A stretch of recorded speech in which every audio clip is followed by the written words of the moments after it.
NVS education hub में आपका स्वागत है। Welcome to my channel.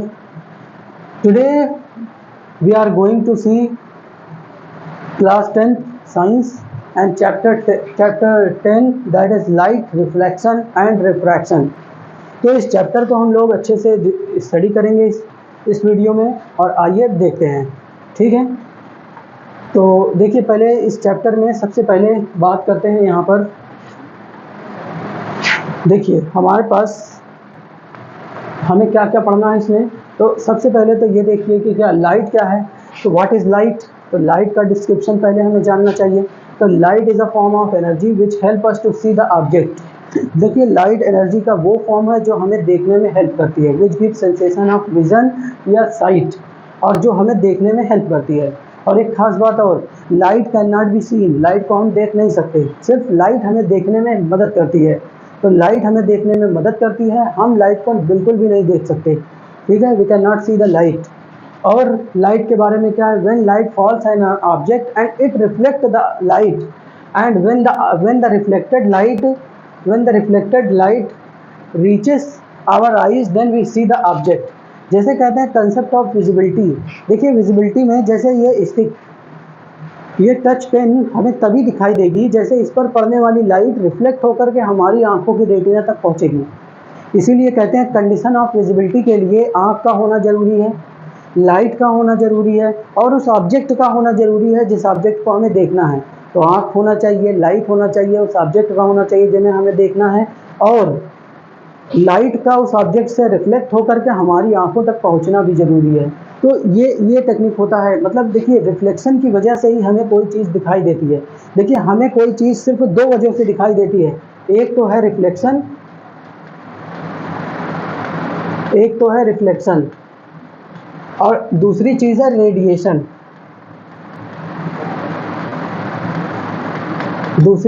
Radiation. सोचिए फॉर एग्जांपल, जैसे ये देखिए ये स्टिक हमें अभी लाइट में दिखाई दे रही है, लेकिन अंधेरे में ले जाए तो क्या हमें दिखाई देगी? नहीं। तो ये हमें रिफ्लेक्शन की वजह से दिखाई दे रही है। लाइट इस पर पड़ेगी, रिफ्लेक्ट होगी, हमारे आँख तक पहुँचेगी, तब हमें दिखाई देगा, नहीं तो नहीं दिखाई देगा। बाय द वे लाइट ना रहे तब नहीं दिखाई देगा। लेकिन अगर हम मान लीजिए लोहे की एक रॉड ले लें और उसको एकदम रेड हॉट कर डालें, गर्म करके, मतलब गर्म करते जाएं जब तक कि एकदम लाल ना हो जाए, और फिर अंधेरे में ले जाएं उसे, क्या वो हमें दिखाई देगी? तो आंसर है हाँ, दिखाई देगी। वहाँ कोई अंधेरे में कोई लाइट भी नहीं है, फिर भी वो हमें दिखाई दे रही है, क्योंकि वो अपने अंदर से लाइट निकाल रही है। वो रेड हॉट लाइट निकाल रही है, दैट इज रेडिएशन कर रही है वो। तो वो ऑब्जेक्ट रेड हॉट आयरन है ना, वो हमें किसकी वजह से दिख रहा है? रेडिएशन की वजह से। तो हमें दो ही चीज़ें से ऑब्जेक्ट दिखाई देते हैं, चीज़ें दिखाई देती हैं, एक तो है रिफ्लेक्शन और दूसरा है रेडिएशन, है ना। आगे की बात है light travel in straight line. देखिए हमेशा लाइट स्ट्रेट लाइन में ट्रेवल नहीं होती, लाइट का डिफ्रैक्शन भी होता है। जैसे जब लाइट के रास्ते में बहुत छोटी सी चीज़ आ जाए, जैसे लाइट ये जा रही है और रास्ते में बहुत छोटी सी चीज़ आ गई, तब आप देखते हैं कि ये लाइट यहाँ से इसे फैलती हुई दिखाई देती है। तो लाइट अपनी जगह से मुड़ती भी है, बेंड भी होती है। या लाइट को बहुत छोटे से होल से पास होना हो, जैसे आप कभी देखे होंगे रात में कि बहुत बहुत छोटे से होल से लाइट जब पास होती है तो वो फैल जाती है किनारों पर, तो उसे डिफ्रैक्शन कहते हैं। लेकिन जनरली बात यह है कि लाइट स्ट्रेट लाइन में चलती है, ये हमेशा नहीं है, बट नॉट ऑलवेज। ठीक है, light travel in straight line but not always. कभी कभी ये मुड़ भी जाती है। और कब मुड़ती है? लाइट के मुड़ने को डिफ्रैक्शन कहते हैं। लाइट के मुड़ने को क्या कहते हैं? डिफ्रैक्शन। तो लाइट के मुड़ने को डिफ्रैक्शन कहते हैं, ये सब जानना चाहिए। आगे देखिए common phenomena of light are formation of shadow, formation of image. देखिए लाइट की वजह से कॉमन फिनोमेना क्या है? लाइट का शैडो का फॉर्मेशन होना, इमेज का फॉर्मेशन होना बाय मिरर एंड लेंसेज। तो ये सब हम लोग तो इसमें स्टडी करेंगे, bending of light by medium. Light जब किसी एक मीडियम से दूसरे मीडियम में जाती है तो बेंड हो जाती है। ट्विंकलिंग ऑफ स्टार, ये सब हम लोग इसमें देखेंगे। ठीक है, तो ये सब टॉपिक है हम लोग को देखने का। अच्छा, शैडो क्या दिखाता है? शैडो जब कोई ऑपिक ऑब्जेक्ट लाइट के रास्ते को ब्लॉक करता है तब उसकी शैडो बनती है। जैसे अभी इधर से लाइट आ रही है और हमने लाइट के रास्ते को ब्लॉक किया, तो पीछे हमारी क्या बनेगी? शैडो बिल्कुल कंप्लीट डार्क होती है, ब्लैक कलर की होती है, कलरफुल नहीं होती है, कलरफुल इमेज होती है। इमेज कैसी रहती है? कलरफुल, है ना। ये रीजन ऑफ डार्कनेस होता है, जबकि यहाँ पे लाइट का रीजन होता है। आगे बढ़ते हैं। तो इस टॉपिक में जो जो चीज़ें हैं उनको हम लोग समझेंगे।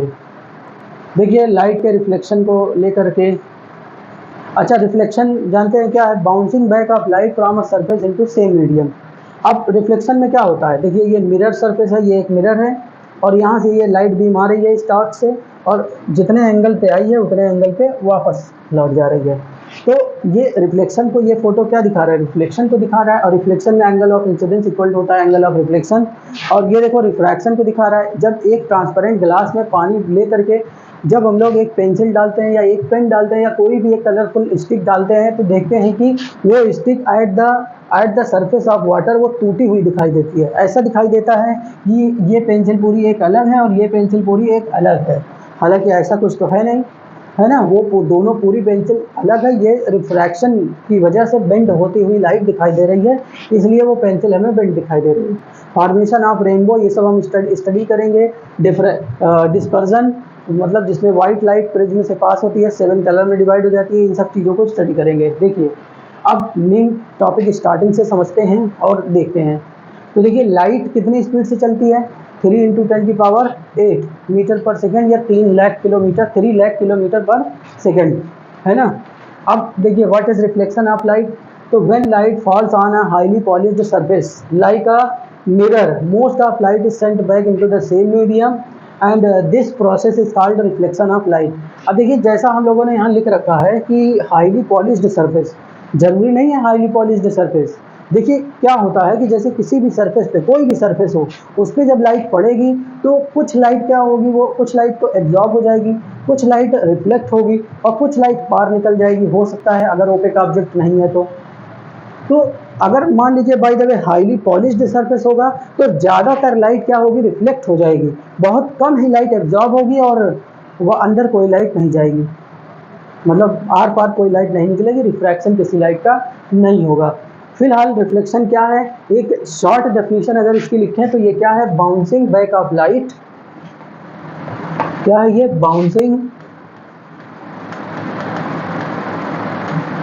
Bouncing back of light, bouncing back of light from a surface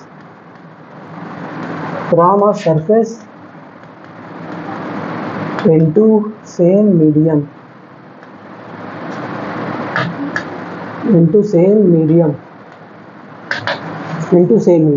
तो bouncing back of light from a surface into same medium is called as reflection of light. बिल्कुल वैसे ही जैसे अगर हम एक बॉल लें और बॉल को दीवार पे हिट करें तो वो टकरा कर फिर से हमारी पास ही वापस आएगा, है ना, इसी साइड वापस आएगा, है ना। इधर मारते हैं तो उधर कहीं रिफ्लेक्ट होकर जाएगा, उसका भी पूरा अपना रूल है कि किस तरफ जाएगा, जितने एंगल पर हम लोग हिट करेंगे नॉर्मल से उतने एंगल पर जाएगा। अच्छा किसी सरफेस पे नॉर्मल का क्या मतलब है कि उस सरफेस से 90 डिग्री का एंगल बनाती हुई लाइन, है ना, वो होता है 90 डिग्री। अच्छा अब देखो रिफ्लेक्शन क्या है हम लोग समझ गए। रिफ्लेक्शन डेली लाइफ में बहुत इंपॉर्टेंस रखता है। देखिए रिफ्लेक्शन डेली लाइफ में काफ़ी इंपॉर्टेंस है, इसी की वजह से हम लोग कोई ऑब्जेक्ट देख पा रहे हैं, इसी की वजह से हम इमेज देख पा रहे हैं। हाँ इमेज भी इसी की वजह से देख पाते हैं। अरे हम लोग शीशे के सामने खड़े हो जाते हैं, बाल झाड़ते हैं, तो वो सारा फिनोमेना, वो जो हम लोग अपनी इमेज देख पा रहे हैं वो रिफ्लेक्शन की वजह से है। या अगर लेंस लगा हो, लेंस है तो लेंस में जो रिफ्रैक्शन हो, मतलब इमेज जब हम देख पाते हैं लेंस के अंदर, वो होता है रिफ्रैक्शन की वजह से। तो रिफ्लेक्शन और रिफ्रैक्शन रियल लाइफ में बहुत इंपॉर्टेंस रखते हैं, उन चीज़ों को भी हम लोग आगे देखेंगे। तो होप यू आर अंडरस्टूड कि ये रिफ्लेक्शन क्या है। और अब लॉज ऑफ रिफ्लेक्शन की बारी है कि what are these laws of reflection. There are 2 laws of reflection. Reflection के कितने लॉज हैं? सिर्फ 2 लॉज हैं। पहला लॉ क्या कहता है? The angle of incidence is equal to angle of reflection. Angle of incidence is equal to angle of reflection. Angle of incidence is equal to angle of reflection. इसी को हम लोग लिख सकते हैं angle I is equal to angle R. इसी को लिख सकते हैं क्या? इसी को लिख सकते हैं angle I is equal to angle R. अच्छा ये एंगल आई क्या है, एंगल आर क्या है, ये देखते हैं। एंगल आई ये है, दिस इज एंगल आई। मतलब ये देखिए, ये लाइट जो लाइट के रास्ते को दिखा रही है इंसिडेंट लाइट रे है। देखिए ये लाइट क्या है? इंसिडेंट लाइट रे है। ये लाइट के आने को दिखा रही है सरफेस पर, और ये लाइट रे क्या है? लाइट के जाने को दिखा रही है। तो द रे which represent reflection of light is called reflected light रे। और देखिए ये नॉर्मल है, ये क्या है? ये नॉर्मल है, नॉर्मल। नॉर्मल, ये यहाँ से 90 डिग्री एंगल पर है, इसीलिए ये क्या है, नॉर्मल है। ये पूरा मिरर है या सरफेस है, शाइनिंग सरफेस है। तो अब देखो angle between incident ray and normal, angle between incident ray and normal is called as angle of incidence, और इसे हम आई लेटर से शो करते हैं। किससे शो करते हैं, आई से। ऐसे ही angle between reflected ray and normal is called as angle of reflection, angle of reflection.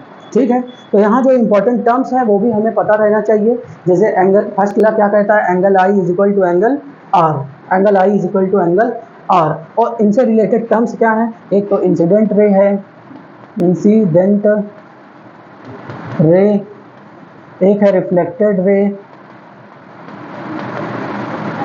एक है रिफ्लेक्टेड रे, एक है नॉर्मल, और एक है point of incidence, point of incidence. Second law में क्या है, यही चारों का नाम लिखकर कह देना all lies in same plane. मतलब सेकेंड लॉ ऑफ रिफ्लेक्शन क्या कहता है, incident ray, reflected ray, normal at point of incidence all lies in same plane. सभी के सभी कहाँ होते हैं, सेम प्लेन में होते हैं। आइए आगे बढ़ते हैं। तो आगे टॉपिक क्या है, सेकेंड लॉ ऑफ रिफ्लेक्शन क्या कहता है, इंसिडेंट रे, अभी यही चारों चीज़ बताया था, incident ray, reflected ray, reflected ray and normal, normal at point of incidence, या to the point, normal to the mirror at point of incidence, at point of incidence. देखो incidence, all lies in same plane. तो main statement क्या है, all lies in same plane से हमें याद रखना है। फर्स्ट ला क्या है, angle I is equal to angle R, angle of incidence is equal to angle of reflection. Second ला क्या है, सेकेंड ला क्या है, incident ray, reflected ray, normal and point of incidence, normal at point of incidence all lies in same plane, all lies in same plane. तो hope you are clear about it. तो there are two law of reflection. पहला first law क्या है, angle I is equal to angle R. Second law क्या है, all lies in same plane, all lies in same plane. अब देखिए जैसे image, अगर हम लोग बात करें इमेज, तो इमेज कहाँ से बनती है, मिरर से बनती है और लेंस से बनती है। पहले हम लोग इमेज किससे पढ़ेंगे, स्टडी करेंगे, मिरर से। देखिए सबसे पहले तो ये देखना होगा कि देखिए रिफ्लेक्शन जो है ना, रिफ्लेक्शन कहाँ से होता है, मिरर से, रिफ्लेक्शन मिरर से। तो पहले मिरर का थोड़ा क्लासिफिकेशन कर लेते हैं कि जैसे एक मिरर जो है, यहाँ लिखते हैं, यहाँ पे मिरर, मिरर कई टाइप के होते हैं। एक होता है प्लेन मिरर, प्लेन मिरर, और एक होता है curved mirror, curved mirror, curved mirror. और ये कर्व्ड मिरर दो टाइप का होता है, कर्व्ड मिरर दो तरह का होता है। एक होता है कॉनकेव, कॉनकेव मिरर, एक होता है कन्वेक्स मिरर। लोअर क्लासेस में ये सब आप पढ़ चुके हैं। देखिए ये कर्व्ड मिरर हो सकता है कि स्फेरिकल हो, स्फेरिकल हो, या हो सकता है सिलेंड्रिकल हो सकता है सिलेंड्रिकल हो सकता है स्फेरिकल हो सकता है सिलेंड्रिकल हो।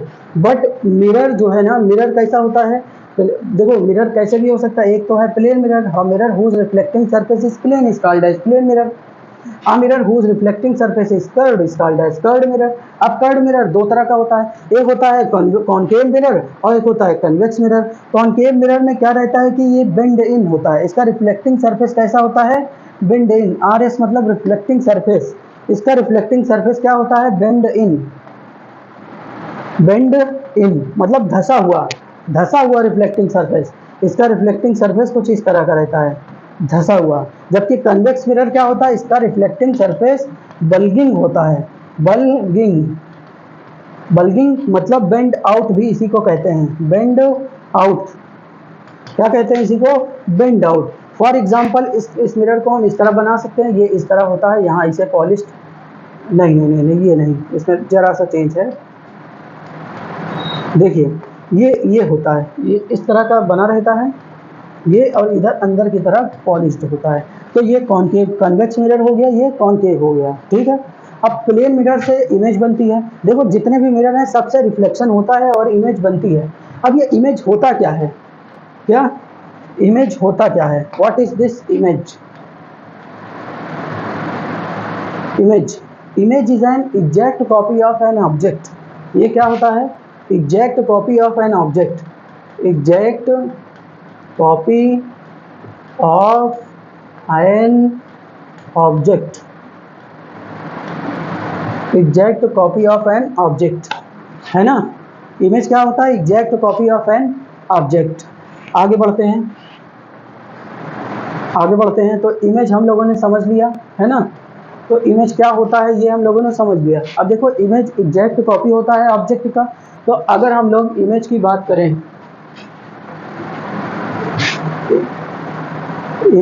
करें, हम लोग देखिए ये जो इमेज है,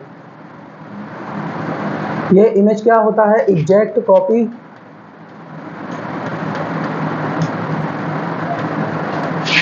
of an object. Exact copy of an object. और ये इमेज दो तरह के होते हैं। ये इमेज कितने तरह के होते हैं? दो तरह के। एक होता है रियल इमेज, और एक होता है वर्चुअल इमेज।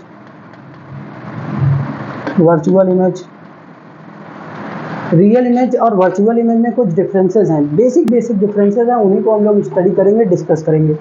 तो देखिए जैसे रियल इमेज क्या होता है, ध्यान से देखिए।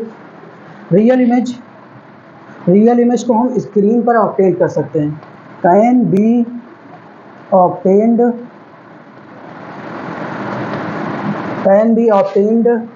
On screen. रियल इमेज को हम स्क्रीन पर ऑब्टेन कर सकते हैं। रियल इमेज हमेशा क्या होता है? इन्वर्टेड उल्टा होता है।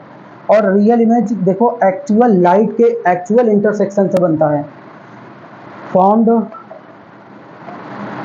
बाय एक्चुअल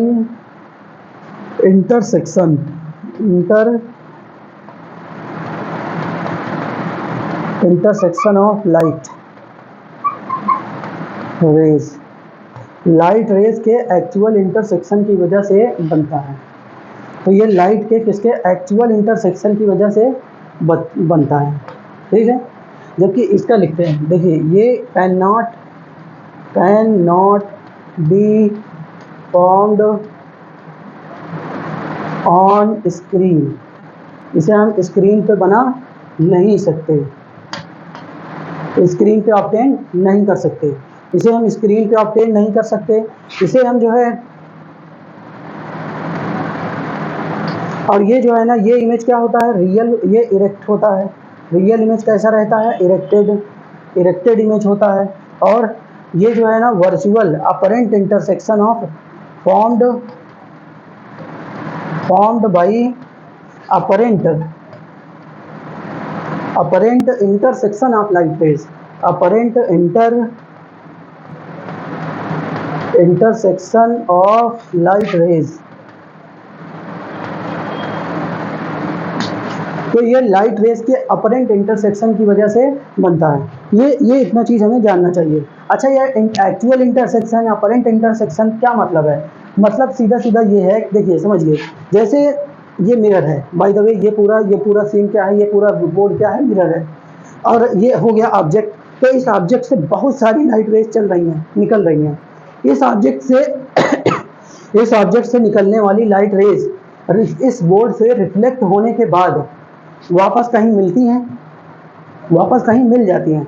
जहाँ पर ये वापस मिलती हैं वहीं पर इस ऑब्जेक्ट का इमेज बन जाता है। और अगर ये रिफ्लेक्शन हो करके एक्चुअल में मिले तब तो हो जाती है रियल इमेज। लेकिन अगर बाय द वे यहाँ से चलने वाले ऑब्जेक्ट रिफ्लेक्ट हो करके कहीं दूसरी जगह जाकर मिले तो वो हो जाता है रिफ्लेक्टेड, वो हो जाता है अपरेंट। मतलब ये देखिए, जैसे यहाँ से रिफ्लेक्ट हो करके लाइट रेज यहाँ मिल गई, कहीं इधर यहाँ से तो रिफ्लेक्ट होकर के एक्चुअल में मिल गई, तब तो लाइट रेज ये क्या होगा? रियल इमेज बनेगा। बाय द वे यहाँ से रिफ्लेक्ट होकर ऑब्जेक्ट लाइट रेज जो है ना फैलती हुई जा रही हैं, कहीं मिलती ही नहीं इस तरफ, तो तो देखने वाले को यहाँ से जो भी ऑब्जर्वर होता है उसको लगता है कि ये इस मिरर के अंदर कहीं मिल रही है, लेकिन और वो इमेज भी back side of the mirror बनती हुई दिखाई देती है।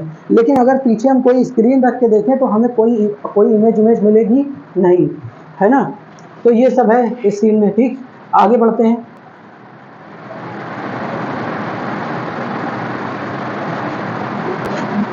ठीक है, देखिए आगे यहाँ पे क्या हम लोग देख रहे थे कि प्लेन मिरर से इमेज जो बनती है उसके क्या कैरेक्टरिस्टिक्स हैं। तो पहले बता दें कि जो ये प्लेन मिरर होता है, क्या प्लेन मिरर, ये प्लेन मिरर इस तरह होता है, ये प्लेन मिरर है।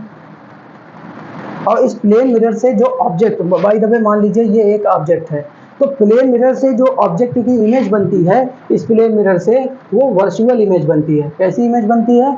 वर्चुअल इमेज बनती है, वर्चुअल इमेज बनती है। और वो इमेज किस तरह से बनती है आइए देखते हैं।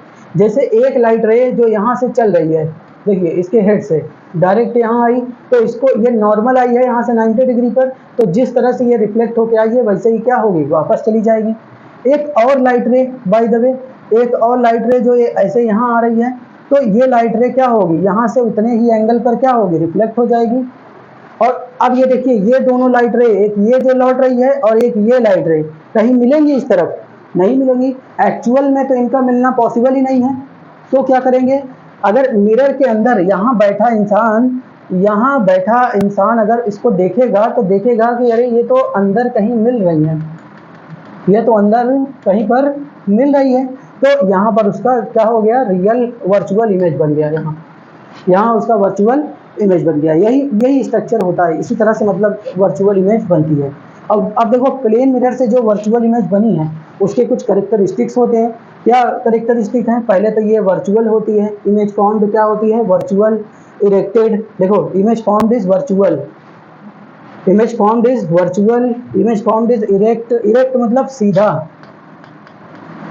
क्या होती है, वर्चुअल होती है, सीधा होती है ना। Image formed is same size as object, मतलब जितना ऑब्जेक्ट होता है, ये ऑब्जेक्ट है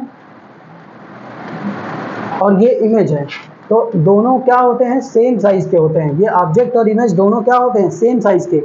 और देखो ऑब्जेक्ट जो है ना, इमेज उतनी ही डिस्टेंस पे बनता है जितना कि ऑब्जेक्ट मिरर से डिस्टेंस था। मतलब यहाँ से लेकर यहाँ तक की जो डिस्टेंस है ऑब्जेक्ट से लेकर मिरर तक की, इमेज से लेकर मिरर तक की भी उतनी ही डिस्टेंस है। मतलब जितना दूर ये ऑब्जेक्ट होता है मिरर से, उतनी ही दूरी पर दूसरी साइड बनती है, at back side of the mirror. और एक सबसे खास प्रॉब्लम ये होती है, यहाँ सबसे खास बात ये होती है कि image formed by plane mirror virtual तो होती है, ये हम जानते ही हैं। Image formed is laterally inverted, ये देखिए लेटरली इन्वर्टेड। तो जो इमेज फॉर्म्ड होती है प्लेन मिरर से, ये कैसी रहती है, लेटरली इन्वर्टेड। लेटरली इन्वर्टेड का मतलब क्या है, देखिए एक फिनोमिना होता है लेटरल इन्वर्जन, लेटरल इन्वर्जन। तो देखिए लेटरल इन्वर्जन असल में होता क्या है। लेटरल इन्वर्जन का मतलब ये है कि image formed by plane mirror is right to left shifted. अगर बाय द वे हम प्लेन मिरर के सामने खड़े होकर के अपना दाहिना हाथ उठाएं तो हमारा इमेज कुछ इस तरह से अपना बायां हाथ उठा रहा होता है। देखिए हम इधर से दाहिना हाथ उठाए थे, लेकिन हमारा इमेज इस तरह से ये इधर का बायां हाथ उठा रहा होता है। तो प्लेन मिरर्स में जो इमेज बनती है वो राइट वाली चीज़ लेफ्ट में और लेफ्ट वाली चीज़ राइट में शिफ्ट हो जाती है। और इसी शिफ्टिंग के प्रोसेस को हम लोग क्या कहते हैं, लेटरल इन्वर्जन। मतलब इमेज जो फॉर्म्ड होती है वो लेटरली इन्वर्टेड होती है।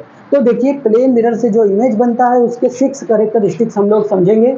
यहाँ 5 है, एक और ऐड कर देते हैं। देखिए पहला, image formed is virtual, image formed is erected at same size of the at the object, और at same distance from the mirror as the object. Mirror से उतनी ही डिस्टेंस पर बनती है जितना डिस्टेंस पर ऑब्जेक्ट था।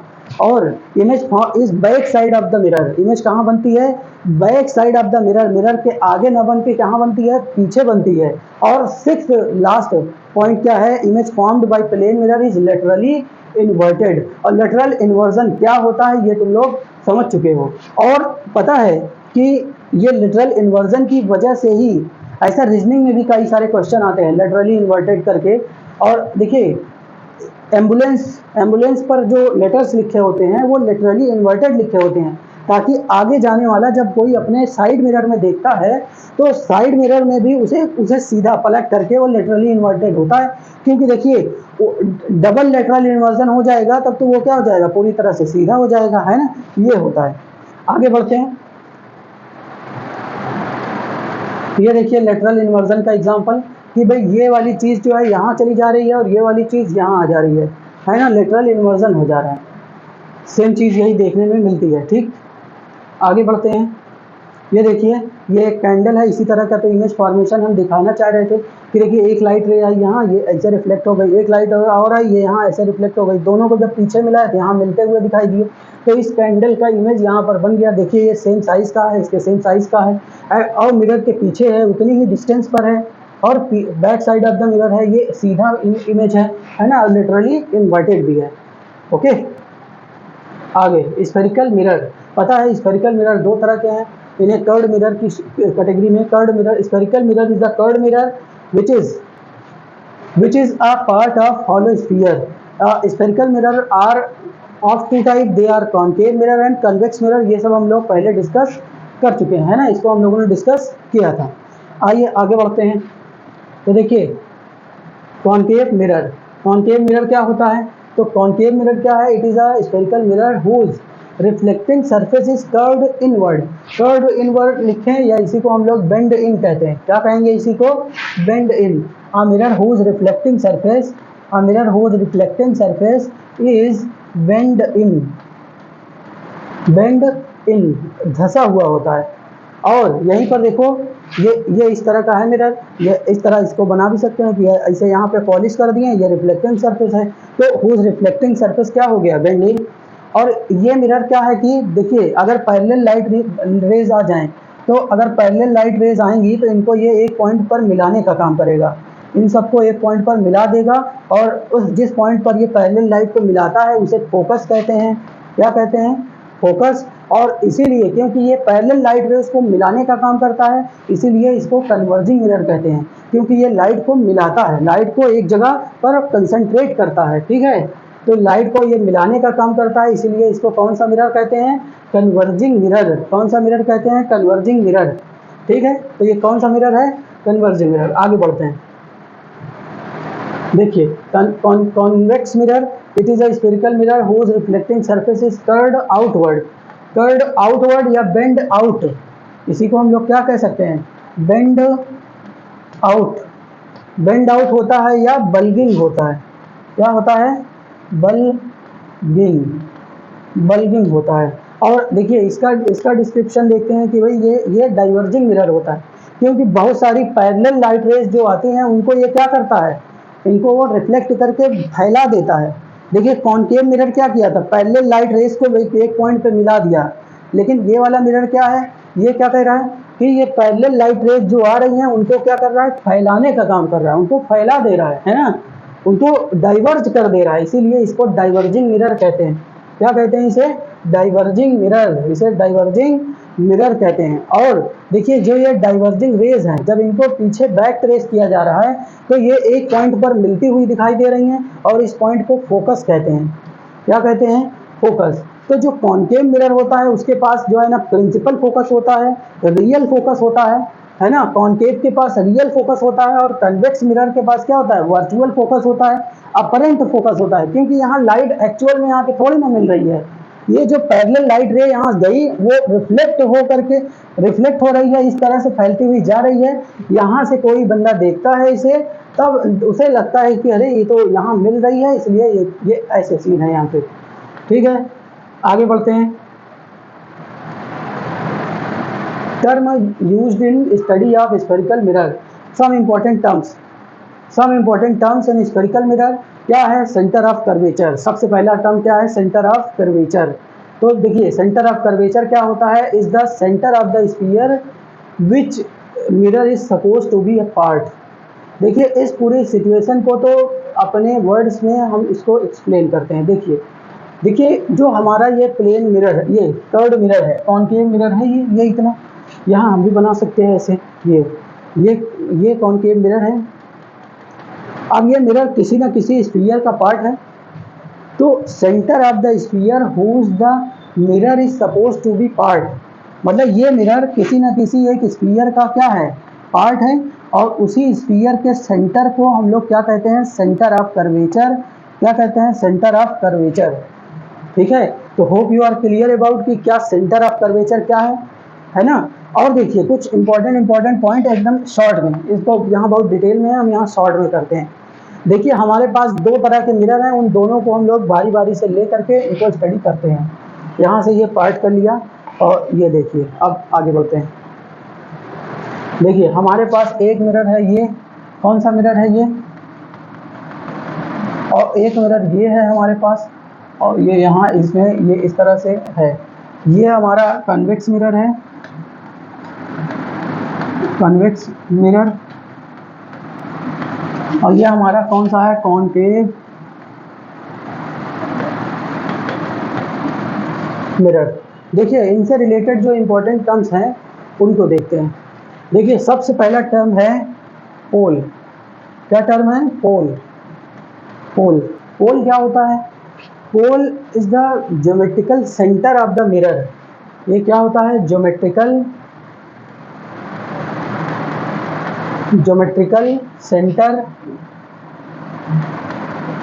Of mirror, geometrical centre of mirror या mid point of the mirror. ये मिरर के एकदम बीचों बीच होता है। कहाँ होता है, ये बीचों बीच, दैट इज ये पोल, पी। पोल क्या हो गया, पी, है ना, ये पूरा पोल हो गया। ठीक, आगे देखते हैं। तो ये पोल हो गया। अब देखिए फिर दूसरा पॉइंट आ गया, सेंटर ऑफ कर्वेचर। दूसरा पॉइंट क्या आ गया, इसमें भी देखिए पोल क्या हो गया, ये इसमें पोल, ये पॉइंट हो गया, ये पोल पी। ठीक है, सेंटर ऑफ द मिरर। दूसरा पॉइंट यहाँ एक चीज देखते हैं, अपर्चर। अपर्चर, अपर्चर क्या होता है, length of reflecting surface of the mirror,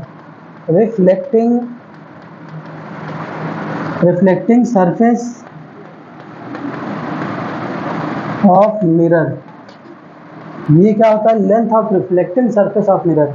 mirror के रिफ्लेक्टिंग सरफेस का क्या होता है, लेंथ। मतलब यहाँ से यहाँ तक मान लो मिरर का ये पार्ट क्या है, रिफ्लेक्टिंग है, तो ये ए से लेकर बी तक क्या है, ये हो गया अपर्चर। और ये भी देखो यहाँ से लेकर के यहाँ तक, ये मिरर और लेंस सबके लिए ये सब डिफाइन होता है। This is A and this is B, ये ए हो गया, ये बी हो गया, है ना, length of reflecting surface of mirror. ऐसे ही देखिए यहाँ तीसरा पॉइंट आ गया, सेंटर ऑफ कर्वेचर। देखो ये मिरर जो है ना, एक किसी ना किसी स्फीयर का पार्ट है ना। तो the centre of the imaginary sphere whose the mirror is suppose to be the part, तो क्या कहलाएगा, सेंटर ऑफ द मिरर। ये सेंटर ऑफ द मिरर हो गया। ऐसे इसका भी ये centre of the sphere whose the mirror is suppose to be part is called as centre of the mirror. इसे सी से दिखाते हैं, सेंटर ऑफ मिरर सी से हो गया, है ना। अब अगला पॉइंट यहाँ जानना है क्या, focus. Very important point, focus. क्या, फोकस। देखो the light rays which are parallel to the principal axis. अच्छा, फोकस से भी पहले प्रिंसिपल एक्सिस जानना चाहिए, कोई बात नहीं। फोकस क्या है, देखो ये लाइन क्या होती है, principal axis. The imaginary line joining pole and centre is called as principal axis. Imaginary line, पांचवा पॉइंट पहले बता दे रहे हैं, क्या, प्रिंसिपल एक्सिस।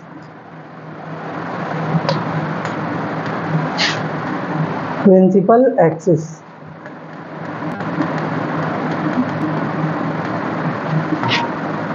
Principal axis. तो imaginary line passing through C and P, मतलब पी और सी को ज्वाइन करने वाली एक ऐसी लाइन है ना, क्या कहलाती है, प्रिंसिपल एक्सिस। तो ये प्रिंसिपल एक्सिस हो गई, है ना। अब कह रहे हैं कि बहुत सारी लाइट रेज जो प्रिंसिपल एक्सिस के क्या है, पैरेलल हैं। The light rays which are parallel to the principal axis after reflection meet after reflection meet at a point on principal axis, meet at a point on principal axis, and this point is called as focus. This point is called as focus, है ना? This point is called as focus. और यहाँ के focus के लिए क्या क्या scene है कि यहाँ के फोकस के लिए देखिए, जैसे यहाँ भी बहुत सारी लाइट रेज जो पैरेलल हैं, आफ्टर रिफ्लेक्शन ये लोग क्या होंगे, रिफ्लेक्ट हो जाएंगी ऐसे ऐसे। लेकिन जब इनको मिलाएंगे पीछे तो ये किसी न किसी पॉइंट पर आपस में मिलती हुई दिखाई देंगी। जिस पॉइंट पर ये मिलेंगी वही पॉइंट क्या हो जाएगा, focus. Hope you are clear about focus. तो what is principal axis, what is pole, what is aperture, what is centre of curvature, what is focus, है ना? फोकस क्या है? The light rays which are parallel to the principal axis after reflection meet at a point on principal axis, this point is called as focus. ठीक, देखो, the light rays which are parallel to principal axis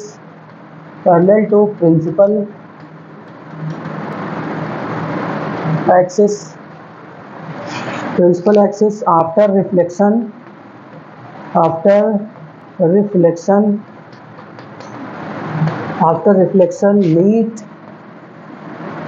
meet at a point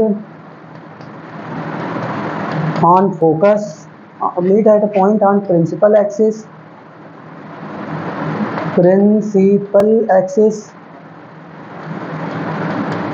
है ना? Principal axis, that is called as focus. Principal axis, this point is called as focus. इसी को क्या कहते हैं, focus कहते हैं। अब पॉइंट नंबर 6 देखो, फोकल लेंथ। क्या? Focal length.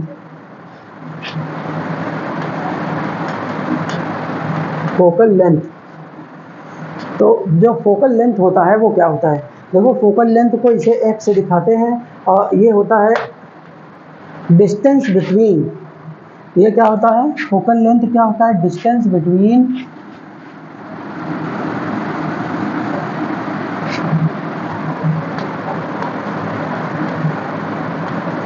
Focal length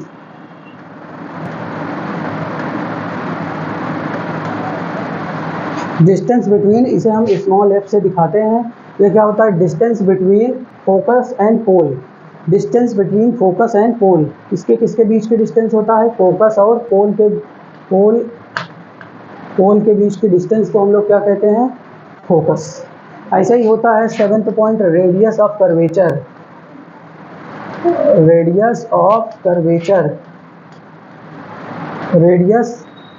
curvature. इसे R से शो करते हैं, किससे, R से। ये क्या होता है, distance between pole and centre. ये पोल से सेंटर के बीच की डिस्टेंस को क्या कहते हैं, रेडियस ऑफ कर्वेचर, है ना? और इनमें एक रिलेशन है, that is very important relation.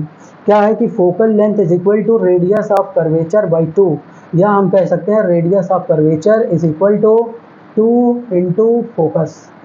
2 into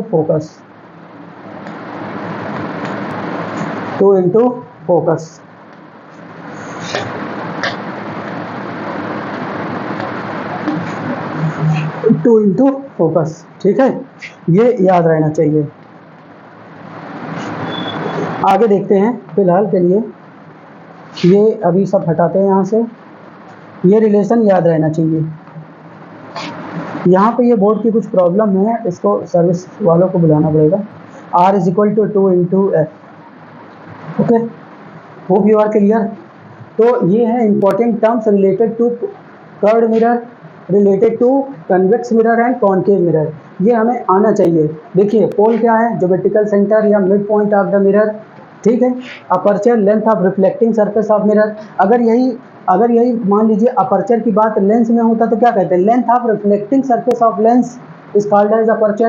तो ये लेंथ ऑफ रिफ्लेक्टिंग होता है, वहाँ रिफ्रैक्टिंग होगा, है ना। ऐसे centre of curvature, centre of the sphere whose the mirror is suppose to be part, centre of the sphere whose the mirror is suppose to the part is called as centre of curvature. ऐसे होता है focus. Principal axis, principal axis क्या है? Imaginary line joining pole and centre, imaginary line joining pole and centre is called as focus, is called as principal axis, sorry principal axis. और फिर focus की बारी है। The light ray which are parallel to the principal axis after reflection meet at a point on principal axis, principal axis and this point is called as focus. और focal length क्या होता है देख लिया, radius of curvature क्या होता है देख लिया, इन दोनों में रिलेशन क्या है ये भी देख लिया, है ना। इन दोनों में क्या है? रिलेशन।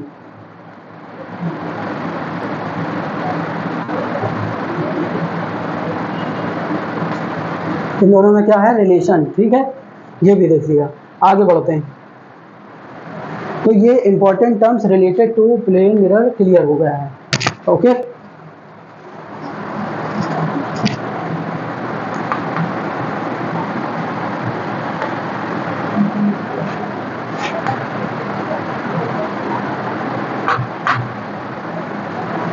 हाँ तो हम लोग यहाँ थे, इस चीज़ को आगे देखते हैं। रेडियस ऑफ कर्वेचर जो कि हम लोगों ने पढ़ लिया। Pole is the centre of the spherical mirror, ये भी हम लोगों ने पढ़ लिया, है ना। Principal axis is the straight line passing through the centre of curvature and pole, centre of curvature और पोल को ज्वाइन करने वाली इमेजिनरी लाइन क्या कहलाती है? Principal axis. ये है प्रिंसिपल एक्सिस, ठीक है, यही है प्रिंसिपल एक्सिस। यहाँ थोड़ा क्लियर कम है तो इसलिए वहाँ से क्लियर कर दिया गया। प्रिंसिपल फोकस, वही फोकस जो है ना, in a concave mirror rays light, the light rays of light parallel to the principal axis after reflection meet at a point on principal axis, this point is called as focus या principal focus। देखिए principal focus और concave में जो होता है principal focus होता है, और कन्वेक्स में नॉर्मल फोकस होता है या वर्चुअल फोकस होता है। Focal length distance between pole and focus is called focal length and r is equal to 2 into F या f is equal to r/2 radius of curvature, जो कि जानते हो। आगे बढ़ते हैं। तो सेंटर देखो, रिफ्लेक्शन बाई स्फेरिकल मिरर, तो रिफ्लेक्शन बाई स्फेरिकल मिरर, जब स्फेरिकल मिरर से रिफ्लेक्शन होता है तो क्या घटनाएं होती हैं, क्या क्या होता है, उनसे भी इमेज बनता है। तो उनसे जब इमेज बनता है, देखो if a concave mirror a ray of light parallel to the principal axis, देखो इनके रूल्स देखो, यही है इमेज फॉर्मेशन के रूल्स। ये क्या है? इमेज फॉर्मेशन के रूल्स हैं। यहाँ हम इसके साथ साथ क्या देखेंगे? Rules for image formation. क्या देख रहे हैं हम लोग? Rules for image formation, image formation के रूल्स देख रहे हैं। अब पहला रूल क्या है कि पहला रूल ये है,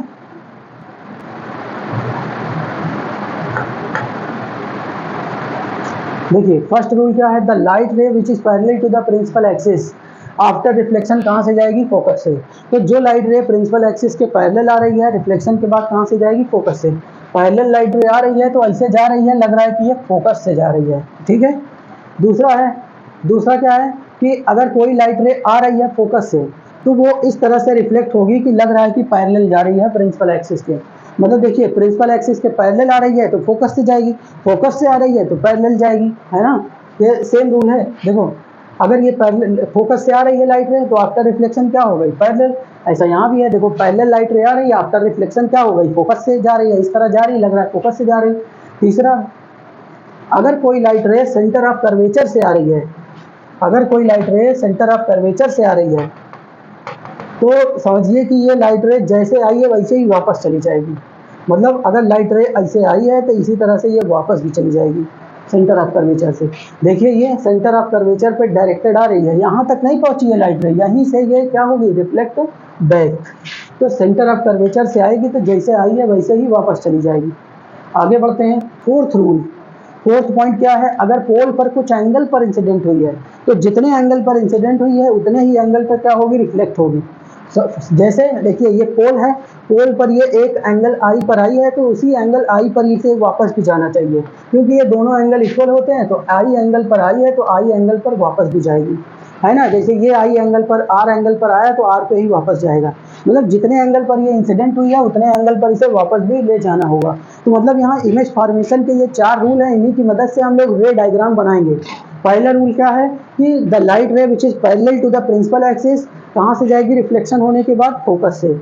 अगर कोई लाइट रे फोकस से आ रही है, दूसरा रूल क्या कह रहा है, फोकस से आ रही है तो आफ्टर रिफ्लेक्शन पैरेलल हो जाएगी।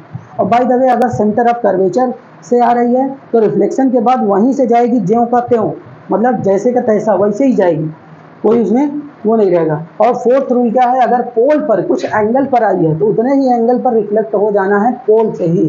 तो हमारे पास 4 रूल्स हैं, इन्हीं 4 रूल की मदद से हम इमेज फॉर्मेशन करेंगे। Hope you are clear. आगे बढ़ते हैं। Image formation by concave mirror. देखो कॉन्केव मिरर में इमेज फॉर्मेशन के लिए कितने केसेस हैं, देयर आर 6 केसेस। कितने केसेस हैं इमेज फॉर्मेशन के, कितने केसेस हैं, 6 केसेस। और जबकि कन्वेक्स मिरर में कितने केस हैं, सिर्फ 2 केसेस। 6 केसेस क्या है, उनकी टेबल आपकी बुक में अवेलेबल है ना। जब ऑब्जेक्ट फोकस मान लीजिए, जब ऑब्जेक्ट इनफाइनाइट पे होता है तो इमेज फोकस पे बनती है, बहुत छोटी इमेज बनती है, डिमिनाइज्ड पॉइंट साइज की इमेज बनती है। एक हो गया। जब ऑब्जेक्ट फोकस और सेंटर ऑफ कर्वेचर के बीच आ जाता है तो इमेज जो है ना फोकस और सेंटर ऑफ कर्वेचर के बीच आ जाती है ना। जैसे यहाँ देखते हैं, देखो ये क्या है, when object is eight infinite. तो देखो इनफाइनाइट से चलने वाली पहला केस है, जब ऑब्जेक्ट इनफाइनाइट पे है। कहाँ पर है, इनफाइनाइट। ऑब्जेक्ट यहाँ है, ये कहाँ है, एट इनफाइनाइट, इनफाइनाइट पर है। ऑब्जेक्ट कहाँ है, इनफाइनाइट पर है। देखो इनफाइनाइट मतलब बहुत दूर, और बहुत दूर से सिर्फ वही लाइट रेज चल कर आ सकती हैं जो क्या है, पैरेलल आ रही हैं। क्योंकि जो लाइट रेज इधर उधर वाली होंगी तो वो तो कुछ दूर चल करके अपना बहक जाएंगी, इधर उधर भटक जाएंगी। मेन वही आ पाएगा, वही लाइट रे आ पाएगी जो एकदम पैरेलल स्ट्रेट आ रही है। तो ये स्ट्रेट पैरेलल लाइट रेज आई और आफ्टर रिफ्लेक्शन कहाँ पर मिल रही है, फोकस पर। तो यहाँ फोकस पर पॉइंट साइज का इमेज बना। तो यहाँ इमेज का नेचर क्या है, यहाँ जो इमेज बन रहा है ये इमेज कैसा इमेज बन रहा है, तो इमेज पहले तो रियल बन रहा है ना, इन्वर्टेड बन रहा है और पॉइंट साइज का बन रहा है। पॉइंट साइज मतलब बहुत छोटा बन रहा है। क्या बन रहा है, बहुत छोटा। तो यहाँ इमेज जो बना है वो रियल है, इन्वर्टेड है और पॉइंट साइज का है, मतलब हाईली डिमिनाइज्ड। इसी को क्या कहते हैं, हाईली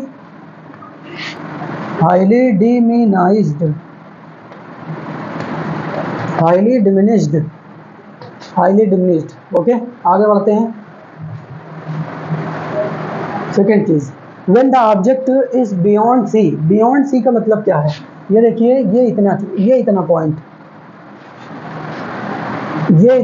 बियॉन्ड सी का मतलब क्या है। बियॉन्ड सी मतलब बिटवीन इनफाइनाइट एंड सी, मतलब इनफाइनाइट और सी के बीच में। अब उस केस में क्या होगा, जब ऑब्जेक्ट इनफाइनाइट और सी के बीच में है तो इमेज कहाँ बनेगा, ये देखिए, ये इनफाइनाइट है और ये सी है, इसी के बीच में क्या है, ऑब्जेक्ट। अब ऑब्जेक्ट से देखिए एक लाइट रे ये चल रही है और पैरेलल आई प्रिंसिपल एक्सिस के, तो फोकस से गई। दूसरी लाइट रे सेंटर से आई तो जैसे आई है वैसे ही वापस चली गई, है ना, जैसे आई है वापस चली गई। तो ये दोनों जाते जाते एक दूसरे को कहाँ कट करी, एक्चुअल में यहाँ कट करी। तो यहाँ इसका इमेज बन गया, क्या बन गया यहाँ, इमेज। अब ये इमेज कैसे बना है, ये इमेज भी क्या है, क्योंकि देखो रिफ्लेक्ट होकर के एक्चुअल में कट कर रही हैं। तो यहाँ इमेज कैसा बना है, रियल के साथ साथ कैसा बना है, इन्वर्टेड।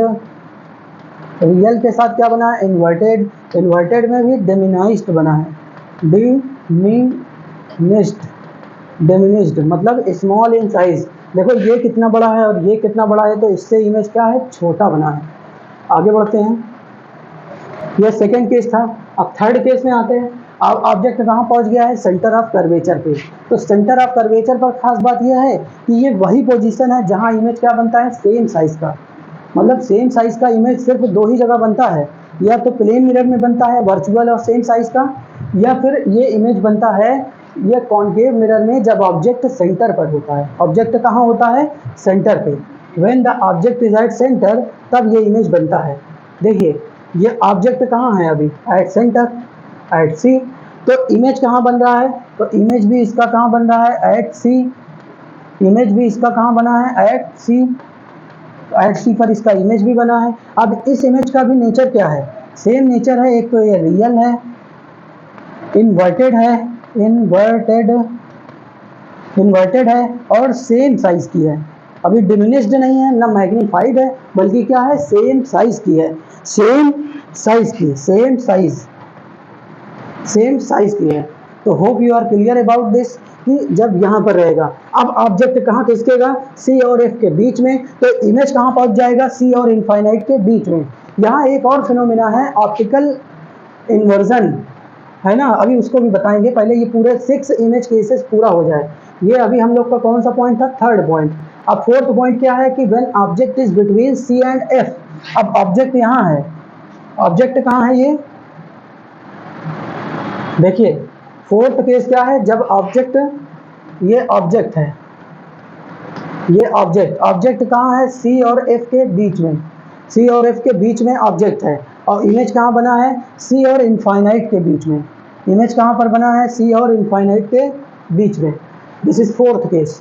इसमें क्या होगा कि जो इमेज ये बना है, जो ये इमेज यहाँ बन रही है, वो इमेज देखो कैसे बन रही है, एक लाइट रे जो पैरेलल है आफ्टर रिफ्लेक्शन फोकस से गई, एक लाइट रे जो फोकस से गई वो आफ्टर रिफ्लेक्शन पैरेलल हो गई। तो देखो हमें किन्हीं 2 लाइट रेज का यूज़ करना है, वैसे रूल तो हमें 4 के लिए पता है कि भाई एक सेंटर से जाएगी तो सेम वैसे ही लौट जाएगी, अगर ऑप्टिकल वो पोल पर किसी एंगल पर आएगी तो उतने ही एंगल से वापस चली जाएगी, ये सब रूल तो हमें पता है 4 रूल्स, लेकिन उनमें से किसी 2 ही का इस्तेमाल करना है। तो इससे क्या होगा कि 2 लाइट रेज जाएंगी और रिफ्लेक्ट होंगी और कहीं मिलेंगी, वहीं इमेज बनेगा, अगर नहीं मिलेंगी रियल तो वर्चुअली मिलेंगी, वो पीछे मिलती हुई दिखाई देंगी, है ना। ये सभी सिचुएशन यहाँ इसमें आने वाला है, आगे देखते हैं। तो देखिए यहाँ ये क्या है, ये इमेज यहाँ बन गया। अब देखो उल्टे साइज उल्टा बना है ये, तो इमेज कैसा है, रियल बना है, रियल। दूसरी बात क्या बना है, इन्वर्टेड, इन्वर्टेड, इमेज इन्वर्टेड है और मैग्नीफाइड है, क्या है, मैग्नीफाइड, इमेज कैसा है, मैग्नीफाइड है, रियल, इन्वर्टेड एंड मैग्नीफाइड। आगे बढ़ते हैं।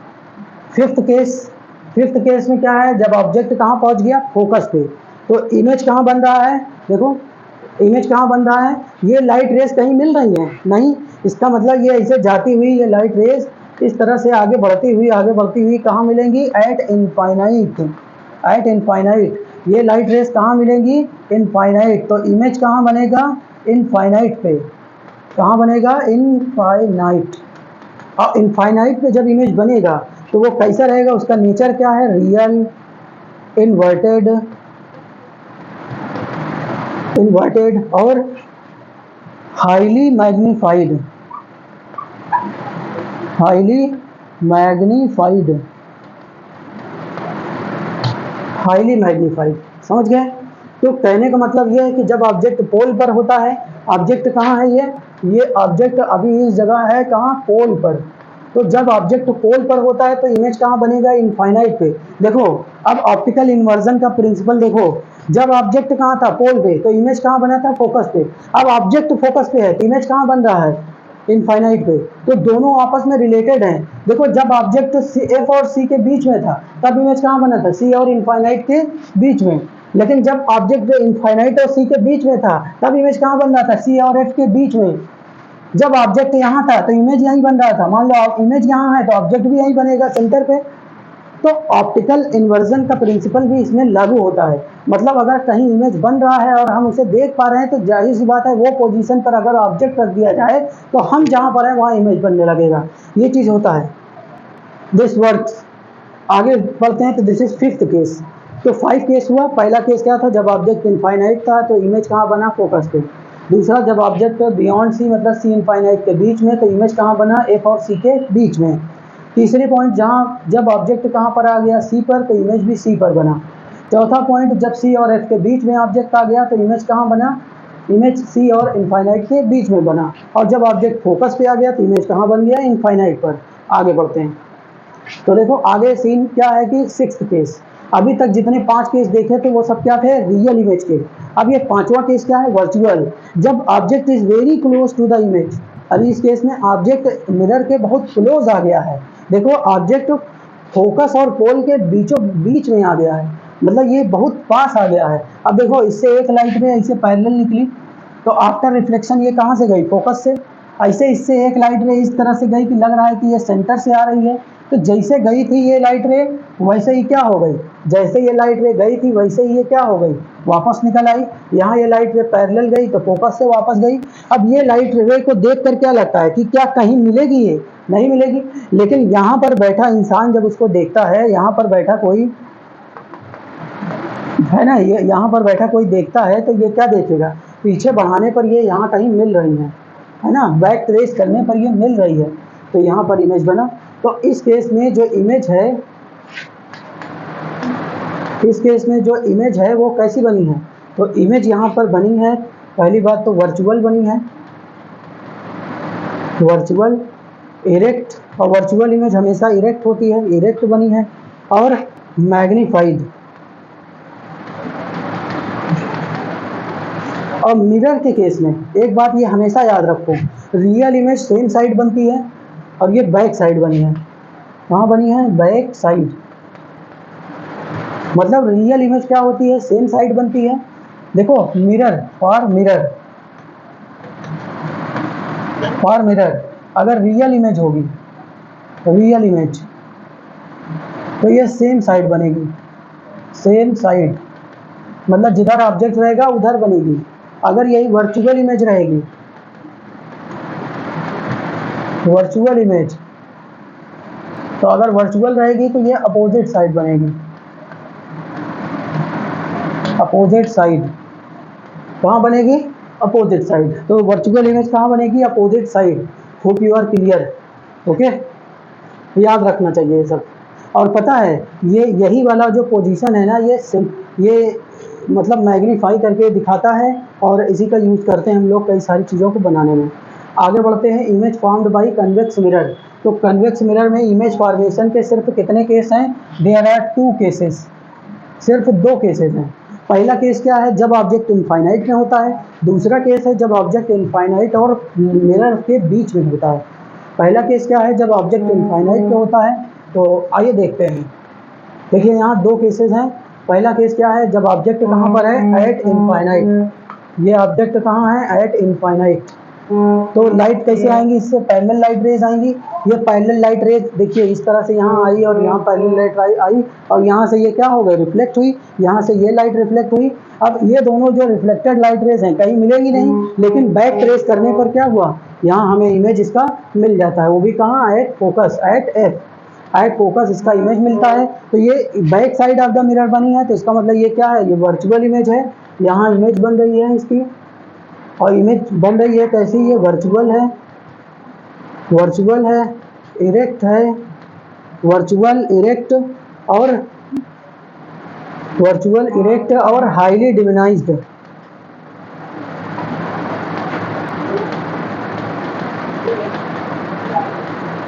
हाईली डिमिनिश्ड, ये इमेज कैसी है, हाईली डिमिनिश्ड। तो इमेज यहाँ पर किस तरह की है, हाईली, तो यहाँ पर इमेज जो है हाईली डिमिनिश्ड है, ओके। तो हाईली डिमिनिश्ड इमेज है, ये सब देख सकते हैं, ओके। तो ये है। अब दूसरा केस, ये तो फर्स्ट केस हो गया, केस फर्स्ट, केस फर्स्ट। अब केस सेकंड में क्या है, ऑब्जेक्ट इनफाइनाइट और पी के बीच यहाँ कहीं आ जाएगा, तो इमेज भी कहाँ आ जाएगा, पी और एफ के बीच में। अगर ऑब्जेक्ट यहाँ आ जाए केस सेकंड में, केस सेकंड में ऑब्जेक्ट यहाँ आ जाएगा तो इमेज पी और एफ के बीच में यहाँ कहीं आ जाएगा। और जैसे जैसे हम ऑब्जेक्ट को बढ़ाएंगे तो इमेज भी मिरर की तरफ बढ़ेगा, इमेज भी मिरर की तरफ बढ़ेगा, लेकिन और इसकी साइज भी बढ़ती जाएगी, लेकिन कभी भी ओरिजिनल ऑब्जेक्ट की साइज के बराबर नहीं होगी, हमेशा उससे छोटी रहेगी। अगर ऑब्जेक्ट यहाँ आ जाए तो ये इमेज भी कहाँ जाएगा, यहाँ आ जाएगा, लेकिन इसकी इमेज हमेशा इससे छोटी ही रहेगी। हाँ, फोकस के रिस्पेक्ट में, वहाँ के रिस्पेक्ट में धीरे धीरे बढ़ती जाएगी, लेकिन ये इसके बराबर कभी नहीं होगी। ये पूरा सिचुएशन है यहाँ, ठीक है। आगे देखते हैं। देखो इसका दूसरा केस, जैसा कि हमने बताया केस सेकेंड, ये ऑब्जेक्ट कहाँ आ गया, यहाँ, तो इमेज कहाँ आ गया, फोकस से इधर। भाई इनफाइनाइट से ये कहाँ, इनफाइनाइट से थोड़ा आगे हट के इधर आया, तो ये फोकस से हट के यहाँ आ गया। अब ऑब्जेक्ट यहाँ आ जाए तो इमेज और यहाँ आ जाएगी, इमेज और यहाँ आ जाएगी, है ना। और पता है देखो, वर्चुअल इमेज के लिए जब भी लाइंस ये ड्रा करेंगे इमेज फॉर्मेशन, तो डॉटेड फॉर्म में करेंगे, मतलब इस तरह से पूरा लाइन खींच देंगे। तो देखो इमेज के लिए जब भी लाइन खींची जाएगी, फॉर एग्जांपल देखो इमेज जैसे वर्चुअल बना, तो इसका मतलब ये डॉट डॉट डॉट डॉट करके खींचना होगा।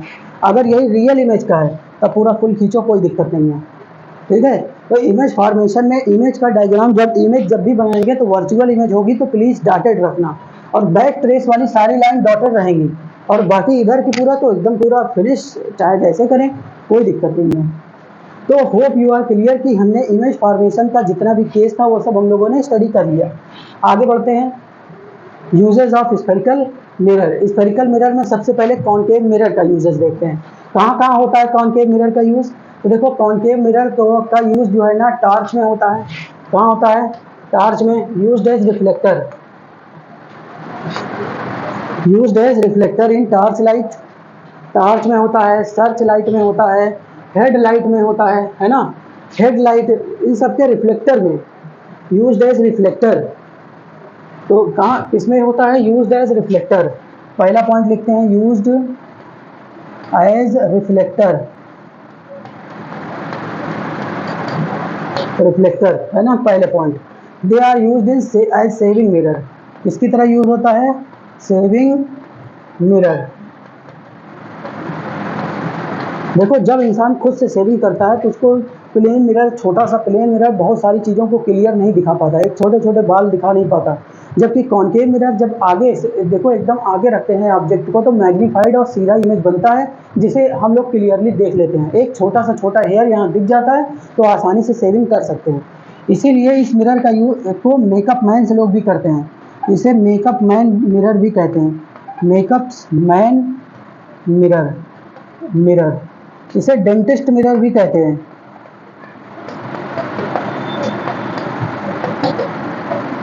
डेंटिस्ट मिरर भी कहते हैं क्योंकि डेंटिस्ट भी दांतों के अंदर की कैविटी और कीड़ों को देखने के लिए या जो भी दांतों में प्रॉब्लम होती है उन सबको देखने के लिए इसी तरह का मिरर यूज करता है, ठीक है। स्पॉट लाइट में भी यही मिरर यूज होता है। तो देखो किसके पास है, ये shaving mirror, dentist mirror, makeup man's mirror. जब कभी भी लाइट को कन्वर्ज करना होता है उसमें यूज होता है, सोलर फर्नेस में यूज होता है, सोलर कुकर में यूज होता है, टू कंसंट्रेट सनलाइट को कंसंट्रेट करने के लिए इन सारी जगहों पर यूज होता है कॉन्केव मिरर। तो देखो कॉन्केव मिरर कहाँ यूज होता है, as a reflector in headlight, torch, spotlight operation theatre में जो लगी होती है उसमें यूज होता है ना। और it is used as shaving mirror, it is used as makeup man mirror, it is used as dentist mirror, है ना। और it is used in solar cooker, it is used in solar furnace, और it is used in telescope.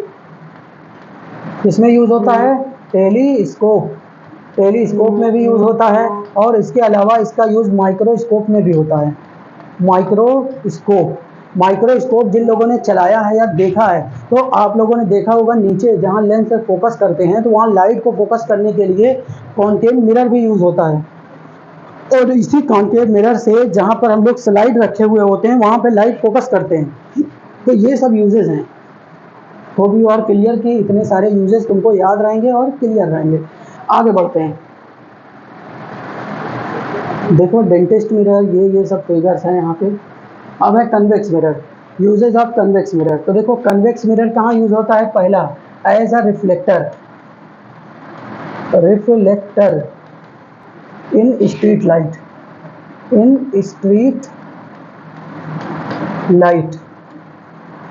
तो street light में as a जो street पे इस तरह की लाइट्स यूज होती हैं तो उन लाइट्स में यहाँ जो पीछे का रिफ्लेक्टर होता है यही होता है। इसका काम होता है लाइट को पूरे रोड पे फैलाना, ना कि एक जगह फोकस करना। जबकि उसका काम था क्या, लाइट को मिलाना, एक जगह फोकस कराना। इसका काम है लाइट को क्या करना, फैलाना, ठीक है। दूसरा पॉइंट क्या है यहाँ, एज अ साइड मिरर किसकी तरह यूज होता है, एज अ साइड मिरर। तीसरा, इसका यूज़ करते हैं मार्केट में विजिलेंस पर्पस के लिए, फॉर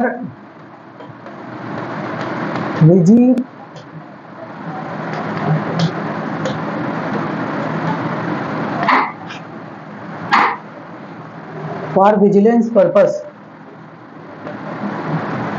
किस पर्पस पे यूज होता है ये? विजिलेंस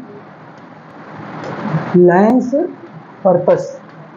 मतलब देखा होगा आप लोगों ने कि दुकान पर जो है, कई सारी दुकानों पे या रोड पर ये मिरर लगा रहता है, और इसका मेन मकसद होता है एक जगह पर रख दिया और शॉपकीपर मिरर में देख रहा है, ना कि अपने कस्टमर की तरफ, और वो ये ऐसा करके अपने कस्टमर पर नज़र रख सकता है।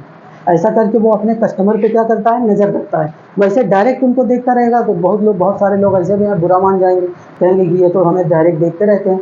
वो साइड में मिरर रख करके उस पर देखते रहते हैं, इससे पूरी दुकान भी दिखती रहती है और थोड़ा बहुत बाहर का भी एरिया दिखता रहता है, तो इससे आसानी से चीज़ों पे नज़र रखी जा सकती है ना, इसीलिए कह रहे हैं विजिलेंस पर्पस। ओके, तो यही सारे यूजेस हैं। अगर हम लोग बात करें कि प्लेन मिरर के क्या यूजेस हैं, प्लेन मिरर,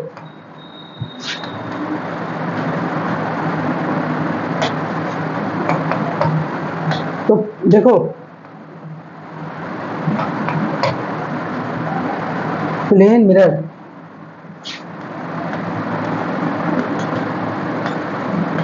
प्लेन मिरर के भी ढेर सारे यूजेज हैं। पहला, एज ए लुकिंग मिरर, क्या लुकिंग मिरर किसकी तरह यूज होता है? Looking mirror. दूसरा पॉइंट, प्लेन मिरर का यूज लुकिंग मिरर, मतलब हम लोग शीशा देख के बाल झाड़ते हैं, अपना मेकअप वेकअप तमाम करते रहते हैं लोकल लेवल पर। हाँ, ये मेकअप मैन मिरर वो वाला इसलिए था क्योंकि जो एक्ट्रेस होती हैं, बड़े बड़े स्टार्स होते हैं, उनका मेकअप जो है ना बड़ी स्क्रीन पर दिखाई जाता है, तो एक छोटा से छोटा पिंपल को भी उनको रिमूव करना होता है, अदरवाइज वो दिखता रहेगा तो फिर इतना लुकिंग नहीं आएगा। Looking mirror, as a looking mirror use होता है। और टू डेकोरेट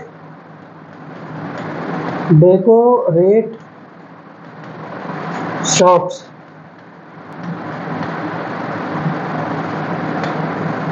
ओके, कोई दिक्कत नहीं है। देखिए, shop, to decorate shop, again spelling mistake. देखो, डेकोरेशन पर्पस के लिए, शॉप दुकान को, घर को डेकोरेट करने के लिए, जिम को डेकोरेट करने के लिए इसका यूज़ किया जाता है ना, एंड मेनी मोर पर्पसेस, है ना, इसका यूज़ और सारी जगहों पर भी किया जाता है ना। ठीक, आगे बढ़ते हैं। तो देखिए, यूजेज ऑफ मिरर हम लोगों ने देख लिया। अब साइन कन्वेंशन की बात कर लें, तो देखिए साइन कन्वेंशन के लिए ये इतने से हम लोग समझ लेंगे। देखिए, इसमें क्या कहते हैं कि जितने डिस्टेंस, देखिए जैसे ये मिरर है ना, तो ये इसका मिरर का जो पोल है, ये पोल है ना मिरर का, ये पोल जो है ना एज अ ओरिजिन काम करता है। Every distance is measured from pole, हर एक डिस्टेंस कहाँ से मेजर की जाती है? पोल से। और देखिए, लाइट के चलने की डायरेक्शन को पॉजिटिव माना जाता है, लाइट के चलने की डायरेक्शन को क्या माना जाता है? पॉजिटिव। सोचो, ये ऑब्जेक्ट है, ये क्या है? ये ऑब्जेक्ट है, तो लाइट कहाँ से आएगी मिरर के पास? ऑब्जेक्ट से आएगी, क्योंकि हमको वही काम है, हमें ऑब्जेक्ट से आने वाली लाइट को ट्रैक करके उसका इमेज निकालना है। तो लाइट कहाँ से आ रही है? ऑब्जेक्ट से, क्योंकि डिस्टेंस कहाँ से मेजर करनी है? पोल से। तो पोल से इस तरफ की डिस्टेंस इसीलिए पॉजिटिव हो गई, क्योंकि ये लाइट की डायरेक्शन है ना, और इस डायरेक्शन में क्या है? ये अपोजिट में हो रहा है, तो ये डायरेक्शन निगेटिव हो गई, है ना, लाइट के जस्ट अपोजिट डायरेक्शन, इसीलिए इस तरह की डिस्टेंस निगेटिव होती है। इसीलिए हर एक केस में, चाहे मिरर हो चाहे लेंस, ऑब्जेक्ट डिस्टेंस हमेशा निगेटिव होता है। अच्छा, यू मतलब होता है ऑब्जेक्ट डिस्टेंस, यू मतलब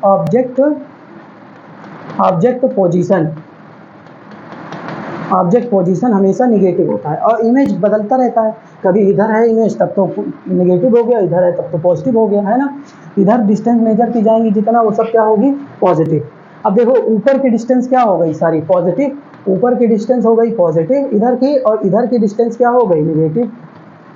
निगेटिव, है ना, जैसा कोऑर्डिनेट सिस्टम में होता है, ऊपर क्या होता है? प्लस वाई एक्सिस, नीचे क्या होता है? माइनस वाई एक्सिस, इधर क्या रहता है? प्लस एक्स एक्सिस, इधर क्या रहता है? Minus x axis. तो ये बिल्कुल कोऑर्डिनेट सिस्टम की तरह ही है, उसी को हम लोग को समझना है। बस पोल क्या बन गया है? ओरिजिन 0 0। ठीक है, तो सारी डिस्टेंस यहीं से मेजर होती हैं। तो ये रहा इस कोऑर्डिनेट सिस्टम का साइन कन्वेंशन, और यहाँ यूज होता है मिरर फार्मूला। देखो, एक बहुत बेहतरीन फार्मूला है, पहले तो इसका डेरिवेशन भी था, अब फिलहाल इसका डेरिवेशन नहीं है। देखिए, इसमें क्या है कि in a spherical mirror object distance को हम लोग क्या कहते हैं, u, और ये u हमेशा क्या रहता है, नेगेटिव, ऑलवेज नेगेटिव रहता है। Distance of the object from its pole, distance ये u क्या है, ऑब्जेक्ट के डिस्टेंस पोल से, और v क्या है, इमेज की डिस्टेंस पोल से, v है ना। और फोकल लेंथ क्या है, distance of principal focus from pole, मतलब फोकस की डिस्टेंस पोल से जो होती है उसी को क्या कहते हैं, फोकल लेंथ, है ना। अब इन सब का एक रिलेशन बन गया, that is mirror formula. Mirror formula क्या है, 1/v plus 1/u equal to 1/f। इसका डेरिवेशन पहले हुआ करता था, अभी आप लोग के सिलेबस में नहीं है, तो इसलिए इतना ही हमें पढ़ना चाहिए। ये है मिरर फार्मूला, क्या है ये, मिरर फार्मूला। अच्छा, मिरर फार्मूला है ये, क्या है ये, मिरर फार्मूला, जहाँ पे v क्या है, ऑब्जेक्ट डिस्टेंस, u क्या है, इमेज डिस्टेंस। इसमें हमेशा निगेटिव कौन होता है, u इसमें क्या है, u है ऑब्जेक्ट डिस्टेंस, ऑब्जेक्ट डिस्टेंस, और ये हमेशा ऑलवेज क्या होता है, ऑलवेज निगेटिव, ये हमेशा निगेटिव रहता है। f क्या है, f क्या है, फोकल लेंथ, फोकल लेंथ, और f के लिए रूल क्या है, कॉनकेव के लिए, कन्वेक्स के लिए पॉजिटिव, चाहे लेंस हो चाहे मिरर, कन्वेक्स लेंस हो चाहे मिरर, उसके लिए ये क्या होगा, फोकल लेंथ पॉजिटिव। अब अगर कॉनकेव आ गया, कॉनकेव चाहे लेंस हो चाहे मिरर, उसके लिए ये क्या रहेगा, नेगेटिव। फोकल लेंथ क्या है, कॉन्वेक्स के लिए पॉजिटिव और कॉनकेव के लिए नेगेटिव। और v क्या है, इमेज डिस्टेंस है, v क्या दिखाता है, image distance, object distance, image distance और पोल। ये जरूरी बातें जिनका हम लोग न्यूमेरिकल में यूज़ करेंगे। एक अलग सा वीडियो बनाकर इस पूरे चैप्टर का न्यूमेरिकल सॉल्व कराया जाएगा और उस पर बताया जाएगा कि हाँ देखिए कैसे प्रॉब्लम्स होती हैं, इसमें कैसे क्वेश्चन आएंगे, उस तरह के क्वेश्चन को डिस्कस किया जाएगा। अभी तो टारगेट ये है कि इस पूरे चैप्टर को एक सिंगल वीडियो के अंदर कवर कर लें, जैसा कि अभी हम लोग पूरा रिफ्लेक्शन वाला पार्ट कवर कर रहे हैं। आगे देखते हैं। देखिए, magnification for a spherical mirror. What is magnification, magnification को हम लोग m लेटर से शो करते हैं। Magnification is the ratio of height of the image to the height of the object. It is the ratio of height of the image to the height of object. hi क्या है, height of the image या size of the image, hi, यहाँ देखो दिख रहा है ना, hi, ये क्या है, size of image, size of image. और जो ho है ये क्या है, size of object, size of object, size of object, ठीक है। तो size of image, size of object, और ये फॉर्मूला पूरा ये हो जाता है, यही इसके इक्वल भी होता है। मतलब magnification m is equal to hi/ho that is equal to -v/u, जहाँ पे v क्या है, इमेज डिस्टेंस, u क्या है, ऑब्जेक्ट डिस्टेंस मतलब पोजीशन। इसको याद रखना चाहिए। तो टोटल इस पूरे चैप्टर में यहाँ से 3 फार्मूले हैं, उनको अगर एक तरह से लिख दें तो एक तो क्या है, लेंस, एक तो है mirror formula 1/u plus 1/v plus 1/u equal to 1/f। दूसरा है मैग्नीफिकेशन का formula m is equal to hi/ho that is -v/u, और एक होता है focal length is equal to radius of curvature by 2, ये भी एक फार्मूला इसी चैप्टर में है, ठीक है। तो इन्हीं से न्यूमेरिकल बनेगा जो भी आएगा। बहुत बेसिक न्यूमेरिकल्स आते हैं।